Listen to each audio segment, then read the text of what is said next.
starting to get into what appears to be. We have this problem, you see. If we start with the truth that all the masters say, namely, all there is consciousness, and reason about everything we can reason about that, then we come up with a lot of truths about what is, and none of them relate to what we're experiencing. So this chapter is about what appears to be, and the primary question is, or the primary thing is, how come this doesn't look like what is? There's a wonderful Joel tape in the 55 High-Lewis Study Group series. Which some people are actually going through right now. He talks about the most common asked question of all the spiritual speakers is one he says that you really have to pay attention to treat seriously because it's a very serious and very important question. And the question is, of course, well, if God is harmony, and God is eternal, and God is unchanging, and God is love, and God is yada, yada, yada, yada, yada. How do you explain? And then they go through the same thing that everybody else goes through, man and humanity of man, and sickness and death, and yada, yada, yada. And he says, well, we have to be very careful in the infinite way to explain that clearly, because nobody else does. It's not explained anywhere else. It's not explained by any of the churches. They don't know. They say, well, we don't know why that is. Maybe God's punishing us. And Joel then says, well, what? You know? So the most common question is, well, what's going on? And Joel's answer is very simple, and I hope that will become clear as we go through this. The reason God doesn't appear to be operating in the human world is that God isn't operating in the human world. There is no God in the human world. You know, it's just that simple. There is no God in the human world. God is expressed where God is realized. And God is not expressed where God is not realized. And the human world is what humans realize. Humans are people who have material levels of consciousness or mental levels of consciousness, not spiritual levels of consciousness. And if you want to experience God in your life, you need to develop a spiritual level of consciousness. And then he goes on, the second question he says is usually, and he quotes some phrase of Jesus' that essentially says, you know, asking and it will be answered. And he says, and they say, and I've been asking, you know, for all my life, and it hasn't been, ask and you shall receive, you know, is this. And he says, I've been asking my whole life, and that hasn't been received, and I know people, metaphysical students who've been studying for 30 years, and they haven't received, and how come, you know, what is it ask, and you shall receive, since people pray in millions of churches all over the world and have done so for hundreds of thousands of years, and nobody seems to be receiving with any regularity. And he says the problem there is, of course, that we take statements like that out of context. We pull that one statement out of the teaching because that's what we want to hear. Ask and you shall receive. That's what we want to hear. We don't want to hear to the man who keeps his mind stayed on God, asking what's and receive, or to him that liveth in the place of the Most High, all these things will be given. It's always every one of those statements, and including especially the stuff about taking no thought for tomorrow, what you will eat, or what you will drink, or what you will wear. He's not talking to human beings. You know, they never take thought. You know, he's talking to people with spiritual consciousness. And that's what all those things say about keeping your mind stayed on God, or living in the place of the Most High, or living in the secret place, or living in the kingdom of God. Seek first the kingdom of God, and all these things will be added unto you. In other words, it's attaining the spiritual consciousness. So that's the dichotomy, and that's the fundamental problem with that people have, and that's the problem that is not answered by either Orthodox or metaphysical churches. That's the and by very few mystical churches, because most mystical churches don't bother to answer questions like that, So there's very few places that there is the answer, and that's why Joel teaches, the nature of God first, and then he teaches the nature of error, which is what we're talking about, the fact that there is no God in the human world. And then he teaches the nature of prayer, and the fundamental poles underlying the infinite way, which is, in my way of thinking, still the best teaching book about what we call the letter of truth. So we're in the middle of what appears to be, and I think we'll probably get through Leelaa tonight, which is one of my favorite topics. This is a long section, but let's see how we do with it. Maybe we'll get beyond it. But it's about, Leelaa is a one-word name for what appears to be. Another word for it is Maya.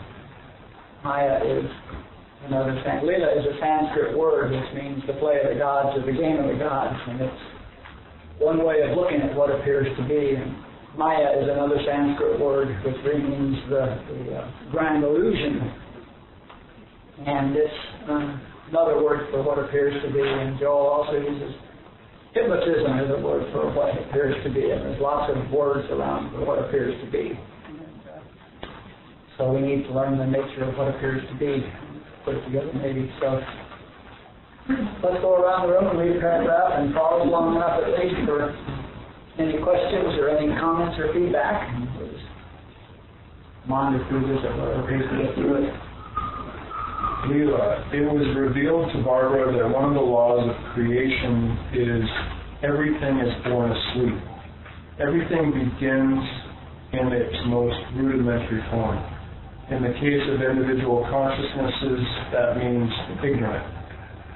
If we look at the history of humanity, that's the story we see. We spent 100,000 years of rising from primitive man to whatever we are today. In fact, what we're observing is all the individual human consciousnesses progressing from the animal level to the transcendental level. Leelaa is a Sanskrit word meaning the play of the gods. We can think of a theater, which is an expression of God, and some scenery, another expression of God, and some actresses and actors, more expressions, acting out their roles, which are part of the play, written by God. That's my take on the word play of the God. I like especially and that's not really the Sanskrit meaning of the word Leelaa. Leelaa means the play of the gods is in playfulness, but I especially like playfulness and in a play and in a theater because it gives so many great metaphors, and also it introduces script, because there's script in the theater, and all the evil in the world is script. That's the other answer, another answer to what is all this stuff, that we see, what is the source of all this trouble and all the man's inhumanity, the source of all of man's inhumanity to man and all the wars and pestilence and sickness and lack and everything is script. Another word for it. The theater is mind. The actors and actresses are the spiritual beings. Their roles are the human experiences, with human senses and with human belief in good and evil. The scenery is materiality, and the script is about each of the characters going from the state of ignorance to the state of transcendental consciousness. The actors and actresses individually may remember that they are acting out a role, or, as is usually the case, they may have become so immersed in their roles that they have forgotten that it's just a play. That's a good paragraph. It really lays out the whole thing. You get what it is. It's all happening in mind, and it's all God. God is the scenery, and God is the roles, and God is the actors, and God is the actresses, and God is the playwright, and God is... And the storyline is this ridiculousness of growing from the state of ignorance to the state of transcendental consciousness, over thousands of lifetimes. That's my That's the way my intellect is most comfortable thinking about it, because my intellect has to have some sort of a bone to chew on. Don't yours? So that's a good bone to chew on.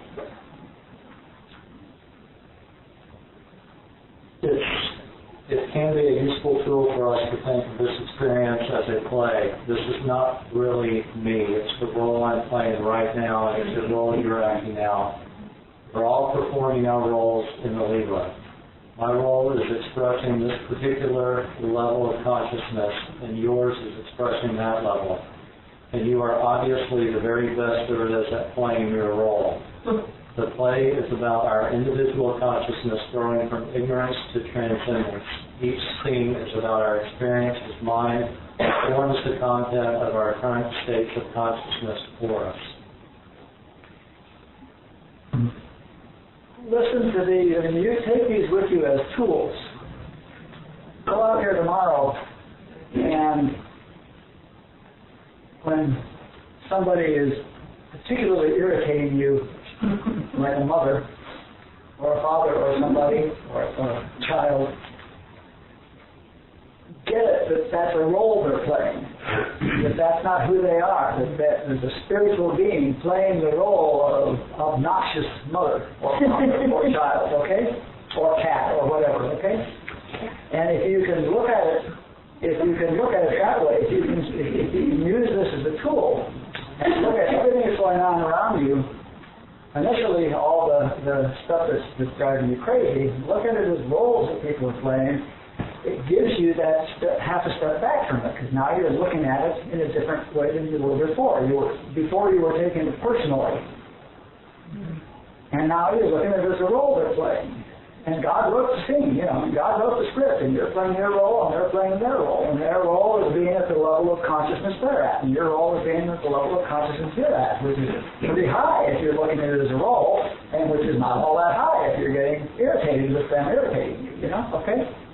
And that half a step back, well, we could say, instead of taking half a step back, we could say we're transcending that situation, that scene. And you see now why it's called the transcendental consciousness? We're transcending it. We're no longer looking at it at the level of the scene. We're no longer caught up in it. We're no longer nailed into whether their role is nice or naughty, or evil or good. We're not concerned about what their role is. We're now observing how well they're playing their role. And that's transcendence. Okay? So that's a useful tool to take with you. I'm unclear when you said God wrote the script. Wrote the play. For some reason, and I have no authority about this or anything, but the play is about everything going from a rudimentary beginning to a transcendent conclusion. Okay, that's what this experience is. I mean, the universe started with a big bang, and everything started with hydrogen atoms, and slowly, everything evolved, and human beings evolved, and that's what it seems to be about. And that's just an observation that we all see. You can look around you and see see things evolving from simple to complicated, and ignorant to wiser, and see if that's what you see. And if that's what we're seeing, and if we're looking at it as a play, there's no one else that could have determined how this thing unfolds, so we can say that God's the playwright. Okay? And therefore, by the way, God, as you, wrote the script.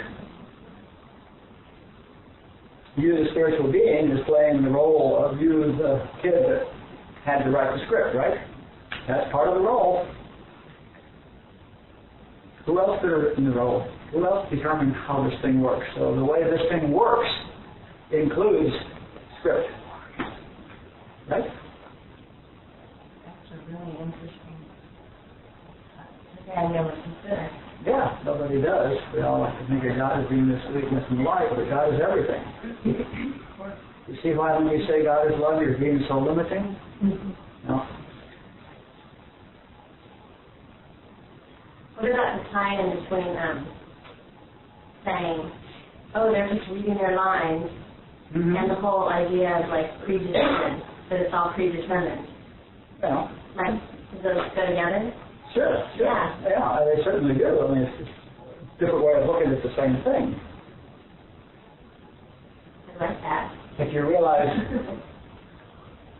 I mean, we like to think about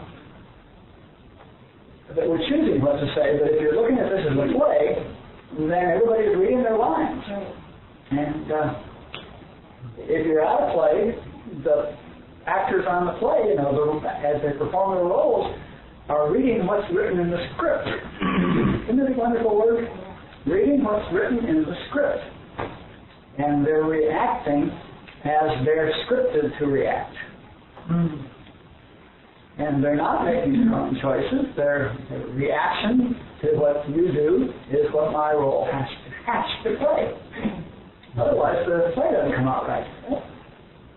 So if someone transcends that or is enlightened, do they no longer play the role? Or is that, I mean, like an actor told us on a park bench for however many years, is it because he no longer plays his role, he just stops getting experience? No, he's playing the role of sitting on the park bench writing enlightened books for people.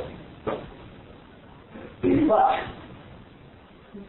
the consciousness that he is not identified with that role.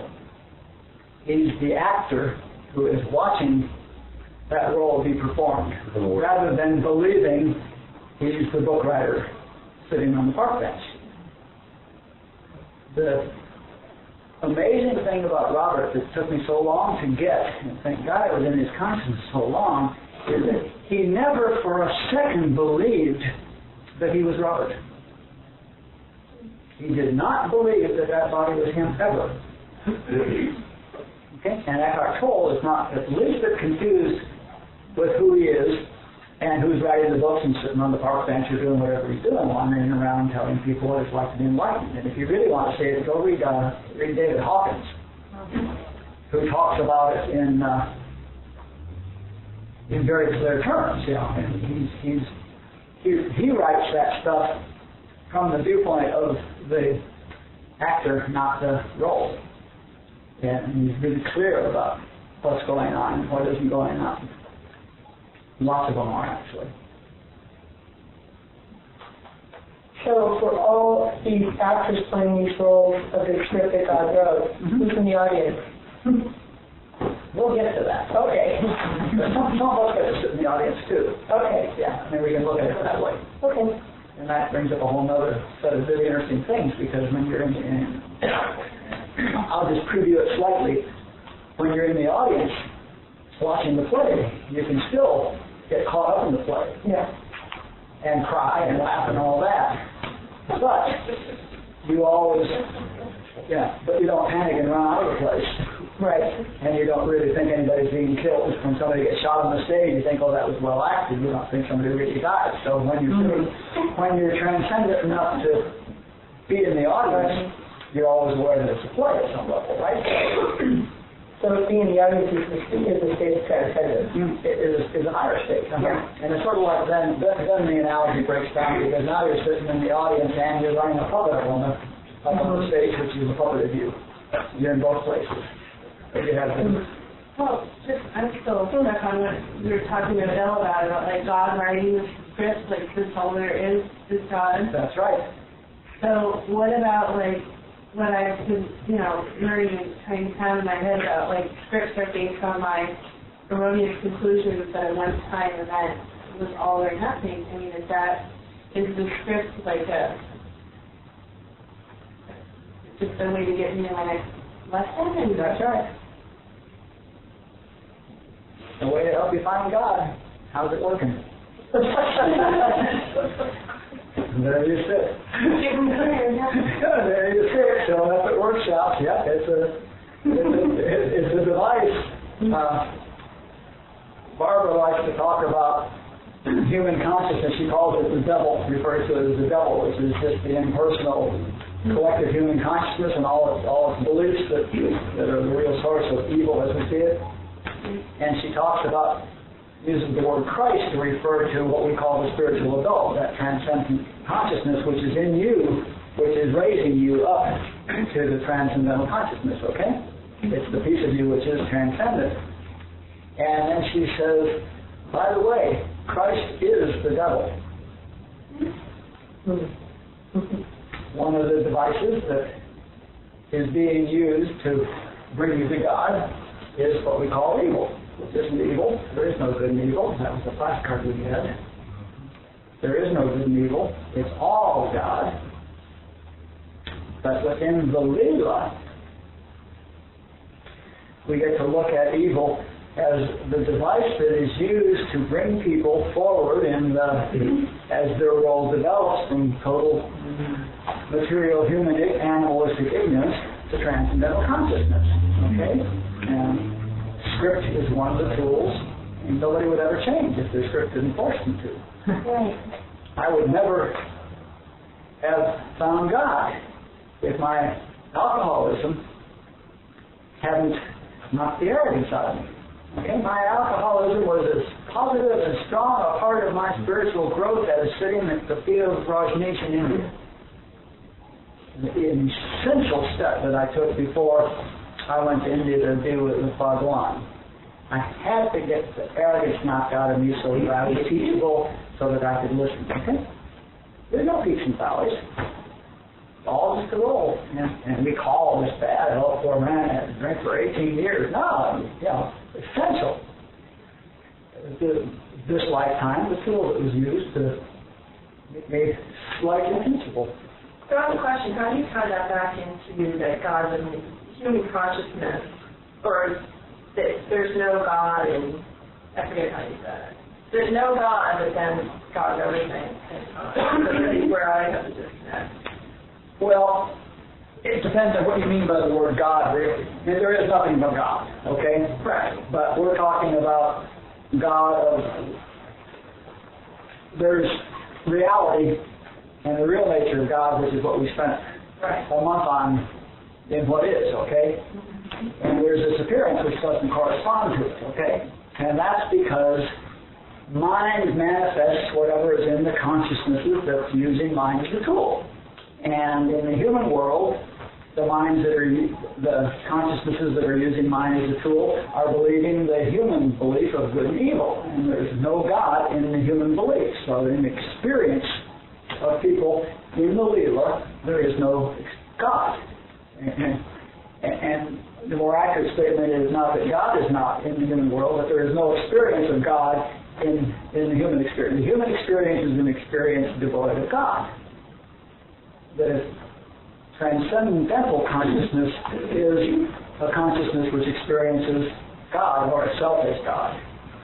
A human consciousness is a consciousness that does not experience God. And where we are is in the game in between, where sometimes we're tuned into God and having harmonious experiences and experiences that are seem to be working, and other times when we're not paying attention to that, the radio station snaps back over to KWMND or WMND, and we start listening to human consciousness, which is talking about flu and nuclear bombs and stuff like that, and we start manifesting that as our experience. Yeah, that's the thing that there's no God experience. Well, and there is nothing except what we experience for us. And having practicing the presence of God and being as close as you can be to doing that, manifest more taught lessons that we need to grow closer to God rather than harmony. It certainly can. I'm becoming more ready for a new lesson type of thing where other than experience harmony. Yeah, you are just trying to confirm what's going on. Certainly, I mean, the way it appears to be is it appears that we rise to a new level of consciousness, and that is reflected in our experience, but we don't get to stay there and enjoy it, we're going to get moved on. We're going to get moved on. We may get to stay there a little while, but we're going to get moved on. You know, every false belief in our consciousness must manifest. That's another total statement. Every false belief that we have down inside our consciousness must manifest. And, you're gonna... there's infinite way teachers that have been teaching 40 years, and then suddenly they have cataclysmic illnesses, Now there was still some belief down in there, and apparently they still had a belief that the human lifespan is 90 years. Since they're infinite way teachers, they're going to live forever, but forever for them means 90 years instead of 70, and then it comes collapsing in. It will manifest. It must. Every false belief must. Every belief must manifest. When you say manifest, does it mean have to happen, or just acknowledge that that's the belief that you have? No, I mean, show it. I mean, show up, appear. Right here. That's what I'm saying. Yeah. Your experience is what you believe. If you're aware of a false belief, and that's it, right? Mm-hmm. If you let it go before it occurs, though. Yeah, sure. That happens. You're struggling out, aren't you? Now, karma's going to come down. It's just the way it works. Learning Williamson said love brings up everything unlike itself to be released. Mm-hmm. Is that the same? Same thing, same idea. Mm-hmm. Yeah. This class, the fact is that when we come into a class like this, some teachers say that, we've made a statement in the intention that we're going to grow spiritually, and so everything that needs to be worked on gets brought up. And we do see that every time we start a script class, people go crazy for 3 or 4 weeks before the class starts. We're starting a script class in 2 weeks, and I'm talking Dulcie's already here. The backlash of people who are going to start script in April is got Dulcie in Sedona reeling. She's getting so many phone calls from my kids who have enough sense to call her, not me. There's a lot more sympathy and more fuzzies there. Let's face it. She's well aware that I'm starting a script class. It brings it up. Here it comes up. And the reality is that we come together and we're in a higher consciousness, okay? It's the way I prefer to say what we said, but the reality is that we're here in a higher consciousness, okay? And so there's more light, if you will, here tonight than there is ordinarily. And the light is shining in the dark places and exposing stuff, and it bubbles up. It's going to bubble up. Don't come around here if you want to glide by. Only come here if you want to get free.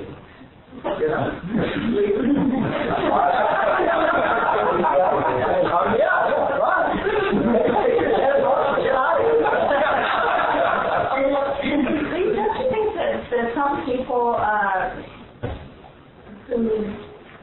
who've experienced that transcendence, they're not confused about the body's dying, and that they just, take whatever form that they're done. Lots of people, Robert left his body intentionally, Bhagwan left his body intentionally, And Robert had to experience his Parkinson's. He was clear about that. For years, The illness itself doesn't really mean anything. Isn't it the perception and concept of that? Sure, I'm not saying that anybody who dies is not enlightened. Ramakrishna was a great classmate.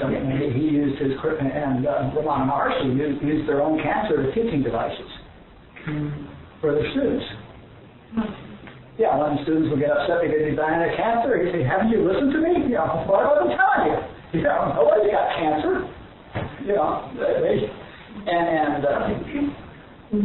Nisargadatta Maharaj is another one, who used it as a teaching device. And Robert used it as a teaching device for me. He looked at me one day and put his hand right on my arm and said, that body and this body, and touched himself, are neither one mine. And I looked at him again, and he put his hand on my arm and said, that body is no more my body than this one. Beat himself on the chest. He was very clear that had nothing to do with him. He was totally transcended. His body has cancer, not him. Right. So, when you get sick, you're sick because you believe you're sick? Because you believe sickness is possible. What about when you're born, like quadriplegic, or I had a friend back home that was born with deformities and stuff like that? I don't have any personal revelations on how people have chronic deaths or something, but the story is that people are doing karmic things right, and they're doing that kind of a thing. But there's no born. There is no born. There is no born, and I mean, the being in a mongoloid body is a spiritual being, not a mongoloid being. There are no babies. There are spiritual beings in little bodies, reclaiming the born ignorant growing up, which we do lifetime after lifetime as well as in the long run, okay? And sometimes people come in as mongoloids, and sometimes people come in as quadriplegics, and people come in different ways for whatever reason. Trust that it's that person's next lesson. And the people that are like associated with And or get somebody else's lesson. They may be coming in to teach. In fact, Dulcie had a wonderful experience. She was talking to a kid who was coming in, talking to a kid in the mother's body, and before it was born, while it was still, it was still a spiritual being, and the baby actually, she said, well, these people are a mess, and the baby, they're coming into, and the baby actually told her, well, I'm not here for them, I'm here for, he came in for his grandmother, and he knew that his parents were going to be unavailable to him, essentially he was coming in to be abandoned by his parents, and being dropped in on his grandmother, and he's coming into his grandmother. So he was coming in with a mission to kick her butt, I guess. So, so we don't know what's going on. We have no idea what's going on. We believe the roles. Don't believe the roles. Well, you said, the devil is human consciousness, which you said in the end, part because the devil is still God, because he uses a catalyst, like I was saying about script. The things I've been listening to, she keeps talking about, like, devil has power when you fail to recognize it, and spend so much of our time focusing on God when really we should be focusing on the devil. And does that just mean, like, recognizing, when she says that, recognizing that I'm entertaining a false belief? Yes, exactly. Okay. Exactly, that's what she's saying. She's saying that you're listening to human concept, devil gets used two ways. Generally, devil means human consciousness, okay? When she uses it, she generally means human consciousness. And then she says the devil has no power when recognized. I mean, when you recognize that there's no power out there and that human consciousness is all a lie, and if you know the truth, then there's no power in it. And the other statement that your Christ is also the devil is another way of looking at it, and that's much more, it's a different context. So she's saying when the devil passes something to you, like a challenge or whatever, she's saying just to, like, hand it back? Yeah, it's just an easy thing to look at it, another word that she and Joel use a lot is temptation, we're tempted to believe what human consciousness believes, because, human consciousness will spend 3 months every fall warning us about flu, and telling us we need flu shots, and yada, yada, yada, and warning. And if you listen to that, you may get worried about the flu, and if you get worried about the flu, then you're a candidate. You'll probably catch it, or you may catch it. Or you can remember every time you hear that nonsense. You say we are tempted to do resistance behaviors? Well, I think that resistance behavior is a discipline, not the result of a temptation. I'm sorry, I'm thinking of protective. Not another way of resistance behaviors, like tempting? Except you don't have any choice about resistance behaviors. Okay. Until you do. Until you do, right? Okay. Until you have spiritual adult running the show, you don't have any choice about resistance behaviors. But what she's saying essentially is pay attention to your resistance behaviors. I mean, pay attention to your script. Pay attention to all those beliefs that are locking you in the goo. More than paying attention to lofty pink cloud thoughts about God. Right.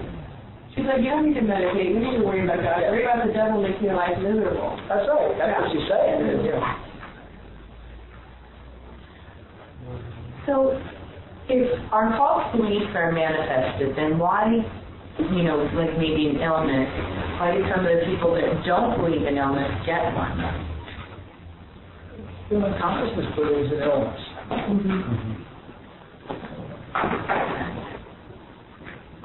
So, like, with Robert, who got Parkinson's. Oh, why does Robert have it? Yeah.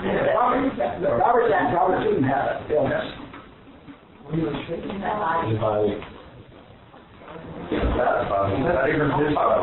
you're transcendent, when you're playing at the level of Ramana and Ramakrishna and the Nisargadatta and Robert stuff like that, the rules all change.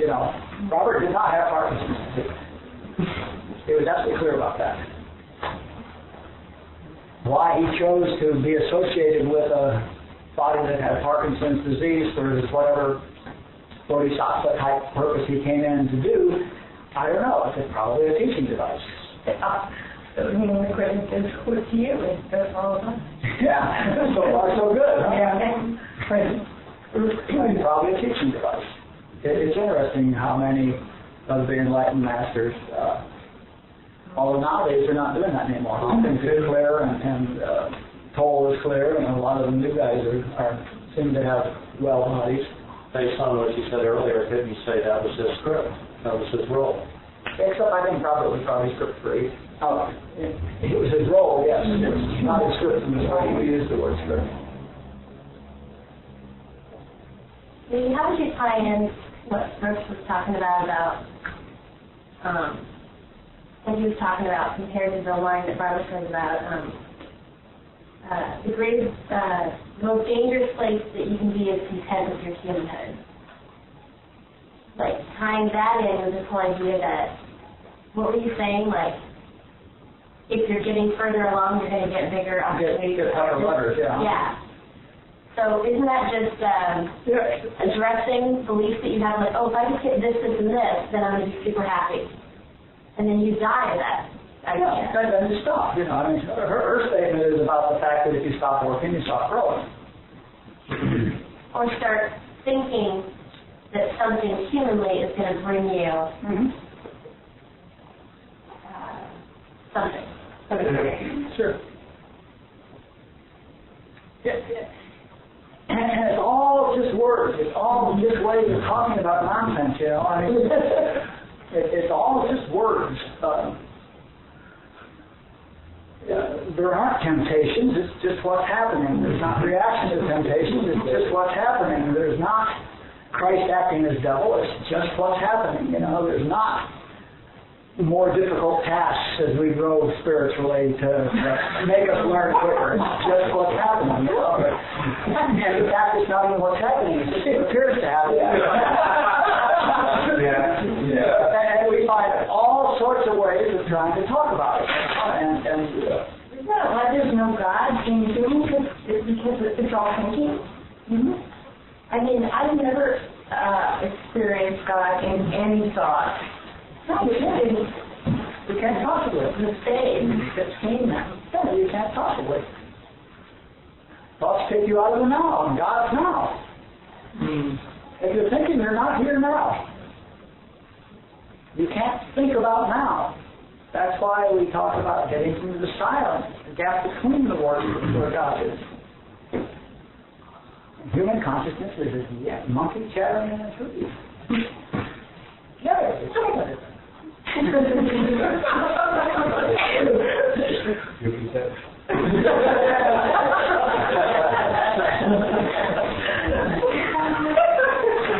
move on.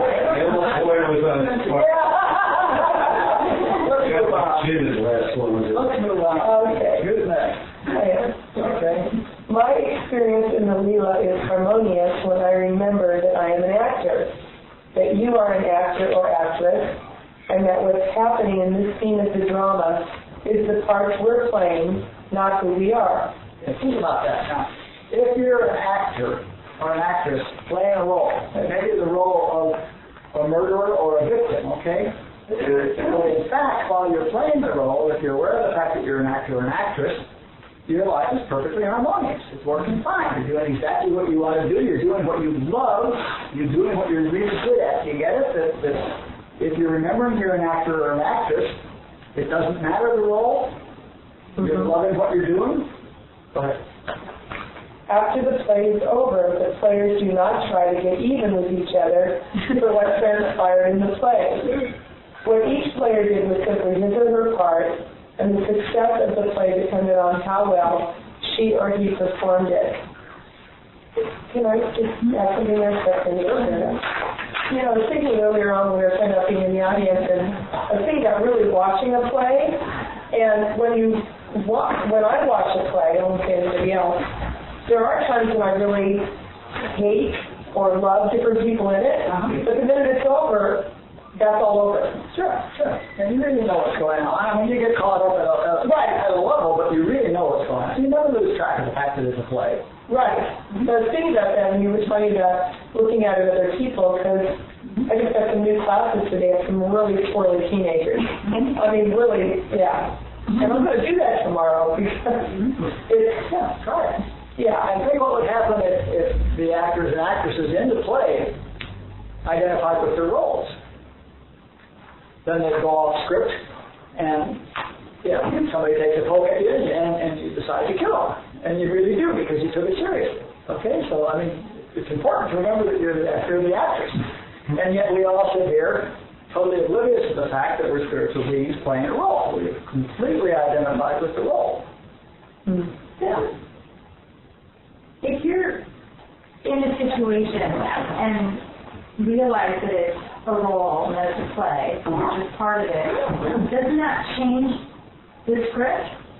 Nope. Doesn't it change the way that it plays out, because suddenly you're not going to have the same reaction that you would have if you didn't know that it was, if you didn't know you were playing a role? I love the question. And your role is to transcend it. So then my role would be to know at that moment At that moment that you play a role. Yes, your role. And to laugh instead of punching in the face. That's right. That's right.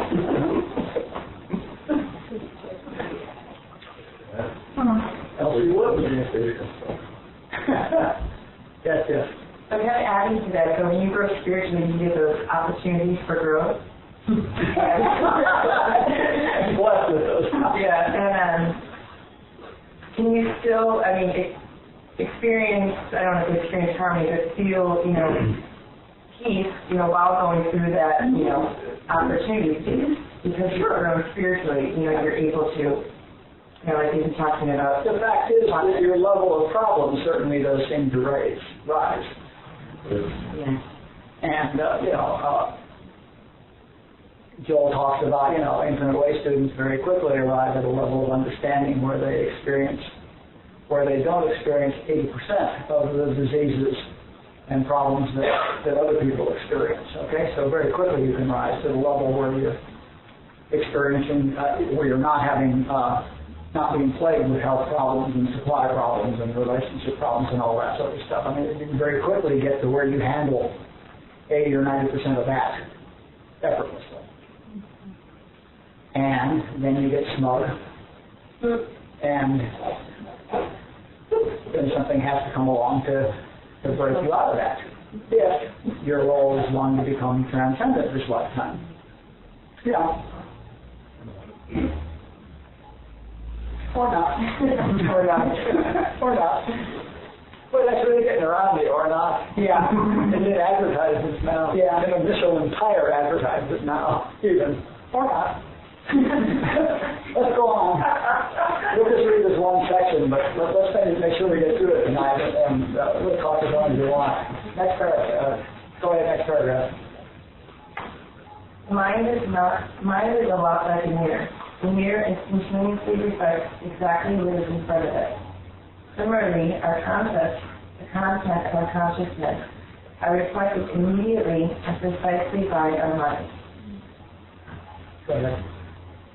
What we experience is our concepts of creation, and our concepts are determined by our current conditioning, which usually reflects our age, sex, race, nation, economic situation, etc.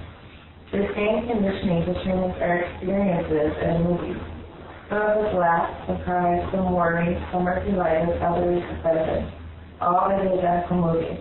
To the extent that we are associated with human consciousness, the belief in a multitude of powers that produces good and evil, health and disease, that association determines our concept, and we experience good, evil, health, and disease, form, and mind. To the extent that we are not accepting a false belief in human consciousness and are discerning what really is, that becomes the content of our individual consciousnesses formed by mind. And we have experiences reflecting peace and harmony. A spiritual consciousness is one which has transcended the belief in human consciousness. In proportion as we have transcended the human belief, we are able to see what is this expression formed in mind as having the nature of harmony, eternality, and immortality.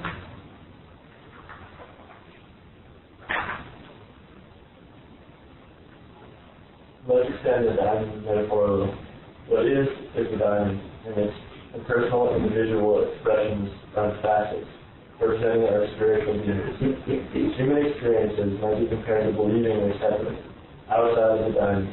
Impossible, of course, except in our false beliefs. Viewing what is by looking in through our individual facets.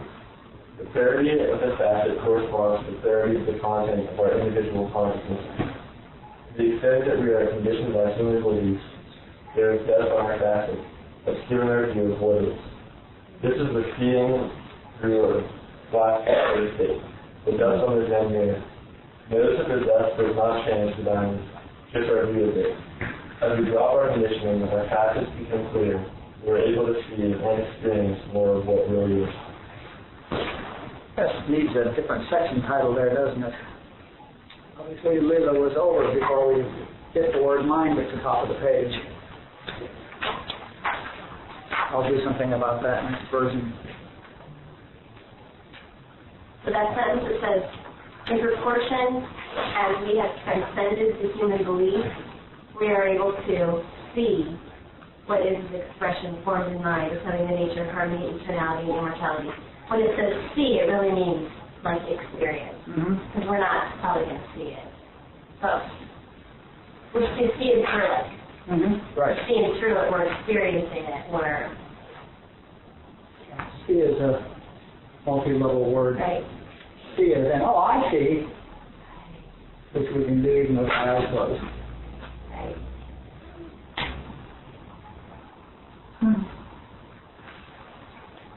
So I don't know what happened to the book there, because we obviously went somewhere else. We were doing so great with Leelaa.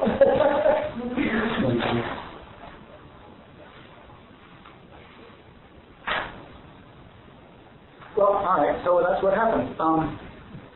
Does anyone want to say any more about Leelaa? We don't need to get off of that, but we can...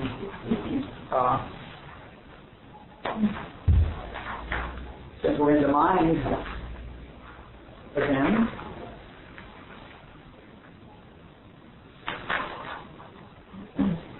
Let's read the next section then, and then we'll wrap up for tonight.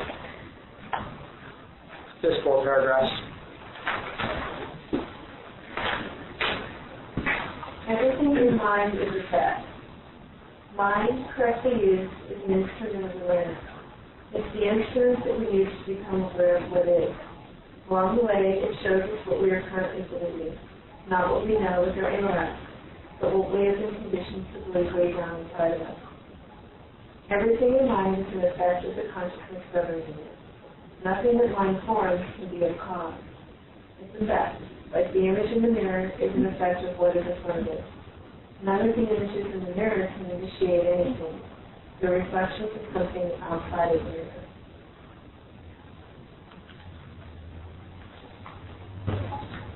The cause of mind is the consciousness governing it. When what is the cause, mind generates harmonious effects. When human consciousness is the cause, the effects can be either good or bad. Either we're aligned with what is and our individual consciousness, is filled with the realization of the nature of what is, or we're aligned with human consciousness, and our individual consciousness is filled with dualistic concepts. And we experience what our individual consciousness contains. We can either have an experience reflecting the harmony of what is, or the dualism of human consciousness. This is the real bottom line about what appears to be. There are not any powers of good or evil out there which are manipulating us or causing anything to happen to us. What's out there is the effect of our consciousness being formed of our experience. There's nothing out there but effects. It's easy to say, but it's really difficult to get there at the level that will make change in our lives. There's nothing out there but effects. The effects of our consciousness being formed within mind. Just as in a dream, there is nothing to the effects of the subconsciousness of the dreamer. It's all effects. It's all illusion. It's all Maya. It's all Leelaa.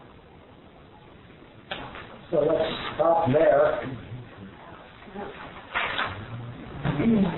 And I'll give you the new flashcard. This is, everything I see is Leelaa. Play with that one. Everything I see in the sense of my physical sense is Leelaa.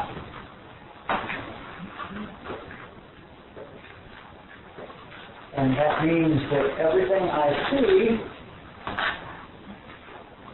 is an appearance in mind, which is a manifestation of my current level of consciousness, be it determined by my association with human consciousness or my association with God, the spiritual consciousness. Still, what I'm seeing is the effect in mind, the manifestation in mind of my consciousness. That's the way Leelaa works. It's the play in mind that reflects my current level of consciousness, like that paragraph early in Leelaa said. So Leelaa is about my growing in consciousness. It's occurred to me that the only way out of war is to wake up. The only what? The only way out of war is to wake up. Of course. The only way out of anything is to wake up. There are no solutions out there. Maybe it's 100,000 years long enough to demonstrate the fact that the human consciousness is not going to come up with solutions. Yeah, I know about that, but it's just, there is no way out of this, in this. No. They're making the same mistake for 100,000 years. I don't stop thinking about it. I mean, yeah, good. And Bush is just playing a role. Yeah, I got it. Now back to the new. Remember the new thing that I gave you on the first page, on the front page, the new quotation. It says, people. This is a quotation from Joel. People want peace. People want peace, but they don't want what produces peace. Get it? They want peace, but what produces peace is God, is the transcendental consciousness. And people don't want a transcendental consciousness. They don't want this mystical horseshit. They want a bigger method and a stronger weapon. They want more power. If they do want God, they want God to do something for them. And they don't want to rise up above material and mental consciousness to a mystical consciousness, to a transcendental consciousness. They use the word transcendental rather than mystical. They don't want a transcendental consciousness. And yet a transcendental consciousness is what produces peace. Because it's the transcendental consciousness that's reflected as war or peace. I'm still being, doing math on some level.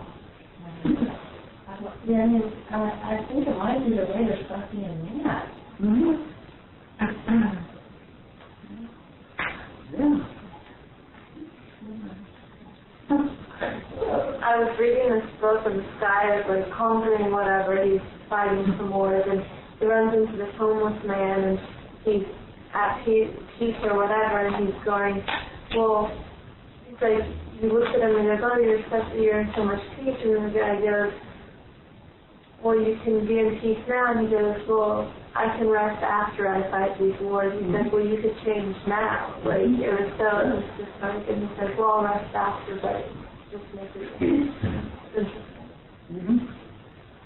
The last line in the script book is, we will have peace when we're ready to settle for peace. Okay, this has been asked before tonight, but let me have another whack at it. Go for it.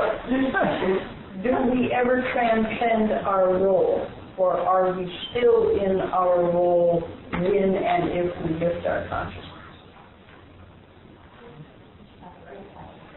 In this lifetime, you can be being transcendent in this lifetime means always being aware that you're the actor playing the role, okay? And the role will be one of a transcendent person. Well,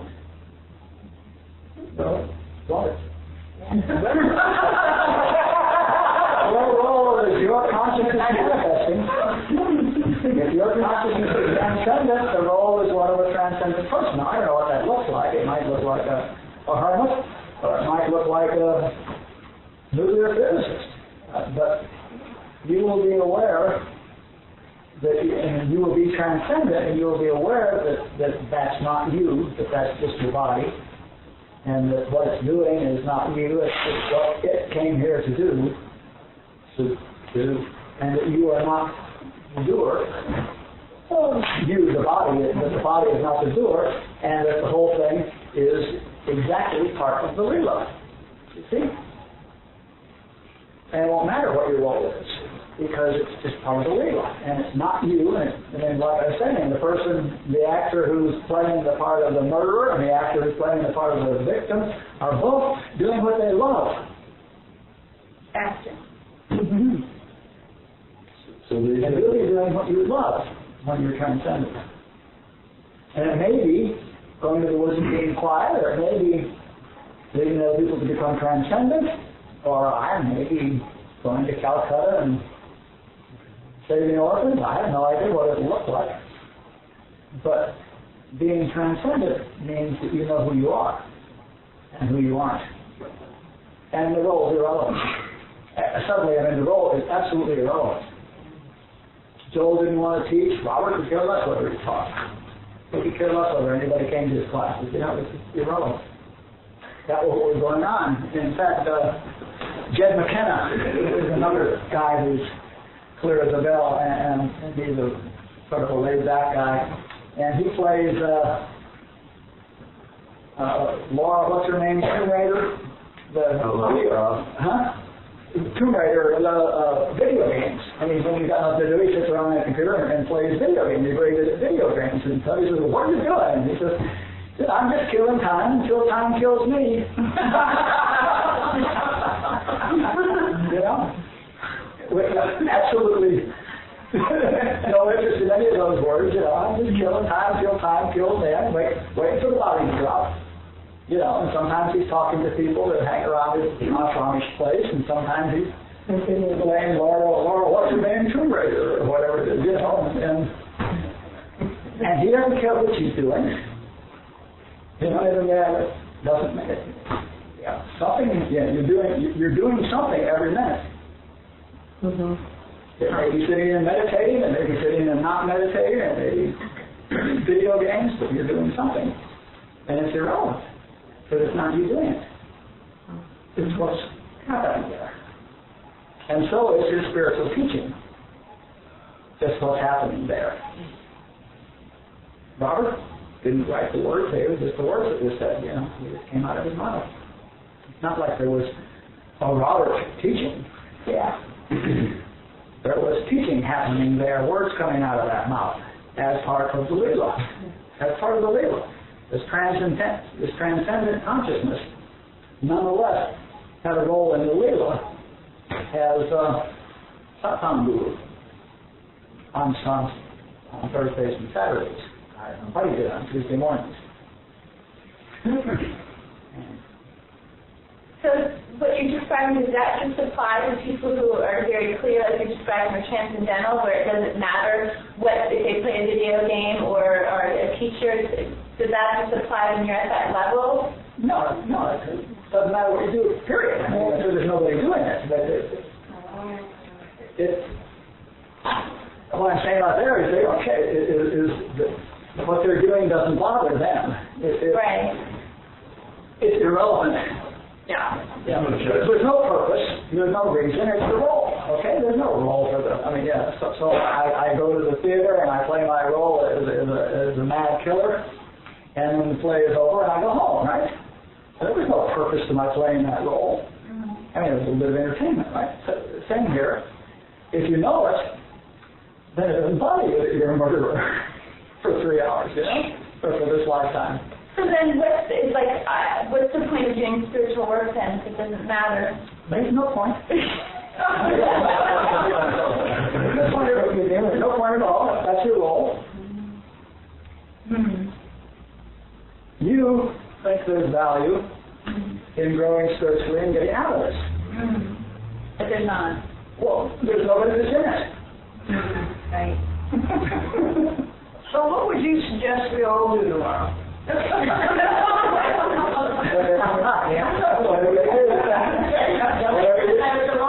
Whatever you do. But it'll be more fun if you remember it's a role. You will have the role of a happier person if you have the role of a person who's remembering that it's a role. Okay? Mm. That's the right level of putting it. Yeah, I take this shit seriously. It really brings an interesting twist in the whole parenting thing. Because like Abraham says, you're no more responsible for your child than you are your next door neighbor. You know, and then this whole thing about like I'm in this big journey of getting rid of all my conditioning about parenting and just letting my kids be who they are and let go of all these ideas about how I'm supposed to educate them or condition them or, you know what I mean, make them do anything. And then, doing the Osho's experience about being unconditioned and the benefit of that. And that was the role he played, not the role you're playing. Right. Okay. And that's just another role. Another role. No better than the role of conditioning the diseases out of them. If you're conditioning the diseases out of them, that means that their role in this lifetime is to be a conditioned one. It might be more joyful. It might be more joyful. But it doesn't matter whether your role is joyful or not joyful, because it's just a role. Nice to me. You're identifying with the role. The actor who's playing a joyful role and the actor who's playing a really unhappy role, both can love their work. The actor who's playing a really good unhappy role can get an Oscar. They both can love their work if they remember that they're acting and do a good job. So it doesn't matter what you're doing. Remember. What the effect on how you feel is the level of awareness you have of what you're doing. And the raised consciousness actually has an effect on what you do as well. Not only what you feel, and that's what she was struggling with, I think. Conditions. Yeah, once you transcend that, and yes, now you're no longer attached to what you may fail at or try to do that, but your attempts are different. You're doing different things because you have a higher consciousness, and that's what you say. Human consciousness isn't ready for peace right now because, in general, they're not even looking at it. That's right. What they're looking at. That's right. Absolutely. And that too is your element. Because it will or won't. And that's their role, and this is your role. And those words have been haunting me for a while. Like, I'll have peace when I'm willing to settle for peace. And on an interpersonal level, not like a global war level, it's like I don't have peace because I don't just want peace. I want peace and I want to be right. joy. I want peace and romance, peace and fun. Like there's always the and how do I drop that? Slowly. Yeah, really. Back to chapter 1. Back to chapter 1. A list of things you love, hate, fear, and desire. Right. You know, they have to be empty. Those have to be empty before you're free. Those are all part, like the 5 parts of it. Those are all part of the Leelaa. Absolutely. Everything's part of the Leelaa. Like you said, holding me in the goo. Holding you in the goo. And Joel's words for describing the Leelaa would be that it's an appearance. My favorite word of his was hypnosis. He called it hypnosis. And, you know, just like you can be hypnotized to believe there's a white poodle right there. And in fact, you see the white poodle and you pet it and you hear it and you smell it and everything, you know, and he's saying that this, the Leelaa, is just exactly hypnosis. It's our content of our mind manifesting, and what happened was that the hypnotizer used the power of his mind to convince your mind that there's a poodle there, because he allowed him to. And so you see it. And so we're seeing the content of our consciousness, which is, in most cases, determined by human beliefs. Because that's what's radiate, what's going on in our consciousness. That's what we are linked to until we choose not to be.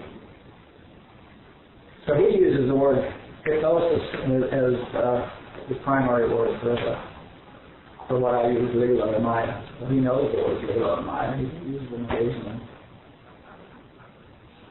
The way I see this room, this carpet, you all, then the way I see it, and is it a similar experience to somebody else sees it? I mean, it's my experience of all this, right? And I can think that it's similar to somebody else how they see it, but it's not.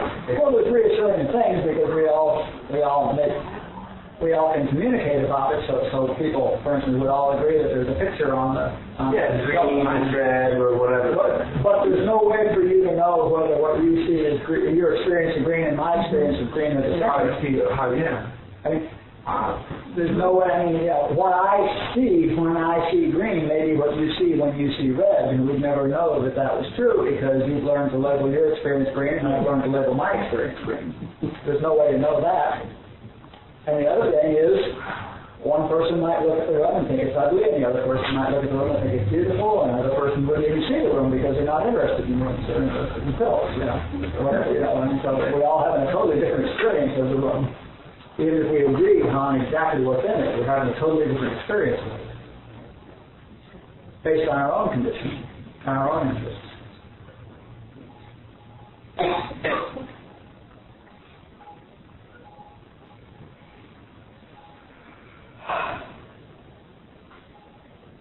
It's quiet. Let's stay quiet.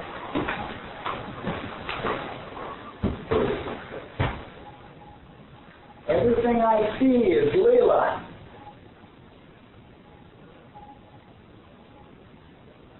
It'll be interesting to see if anybody comes back next week.